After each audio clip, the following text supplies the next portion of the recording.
Ang igong supply sa pagkaon o food security magitutukan sa tigom sa mga barangay leaders sa Tibok Nasod, pinaagi sa paghiusa sa katakos sa panguma o patigayon nga gitawag og agripreneurship. Ano yung report?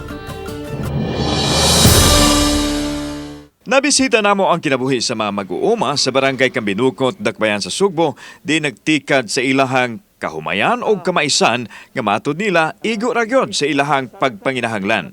Apan mapalamo pa di ay ang ilang panginabuhian kung dugangan kini sa pagnegosyo nga gitawag og entrepreneurial mindset, pinaagi sa saktong suporta sa mga opisyal sa barangay ug sa pag-agak sa gobyerno o sa mga non-government organization. Sa tigom nga gitawag og negosyo sa Barangay Entrepreneurship Leadership Training nga gitambungan halos sa mga barangay officials lukop nasod, gibansay sila sa pagkat-on sa mga pamaagi sa panginabuhi nga ikapaambit usab nila sa ilahang mga katagi barangay. Sama na lang niining grupo sa mga kapitan gikan pa sa Lawag City nga naanad sa pagpanguma kinsa mipadayag nga dakog matabang ang panagtambayayong sa pribado ug publikong sektor ngadto kanila. Tulungan sila para makabangon lalo na medyo nalugmok yung ekonomiya natin during the pandemic. Tungod aning kalambuan sa negosyo sa barangay, dako gamit diri sa akong barangay. Bisan ko naandan sa mga leader sa barangay ang agrikultura, mamahimong palambuon kini pinaagi sa negosyo. Mato ni Joey Pilais, ang Executive Director sa Development Center for Future Leaders, nga haom lang alang sa mga barangay leaders ang mabansay sa negosyo sanglit sa ilang mga barangay magsugod ang patigayon.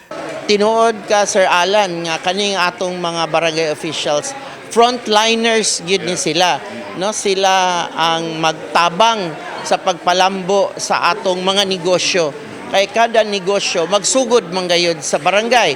Lakip sa may paambit sa ilang expertise sa agripreneurship silang kanhi DA Secretary William Dar, Gingay Hontiveros Malvar, ang Senior Advisor Agripreneurship sa Go Negosyo, ug Matt Maderaso, ang Presidente sa Planters Product Incorporated. Hindi lang produksyon ang gagawin ng ating mga magsasaka at mangingisda ay magiging agripreneurs din sila. Dapat mayroon silang mindset, mayroon silang kapital kung saan maka-loan at saka yung merkado. To really have an entrepreneurial mindset, no, na ang farming, you have to treat it really like a business. Para yung pakay mo, yung objective mo is really for profit, no? Hindi lang yung basta survival mode, pero for profit, no? And we are here to teach them, to mentor them on how to approach para at least hindi ho sila magkakaroon ng failure during habang ginagawa nila yung pagpaplano sa negosyo. Samtang wala may direktang puhunan nga mahatag apan magiyahan sila sa proseso kung asang mga hinsya o sektor mamahimong manghuam og puhunan. Pwede sila moadto pod sa Go Negosyo kay naa may mentoring program ang Go Negosyo. Pwede pod sila moduol sa DTI Philippine Trade Training Center kay aduna po'y daghan nga mga livelihood training opportunities nga gabuhaton ang DTI PTTC.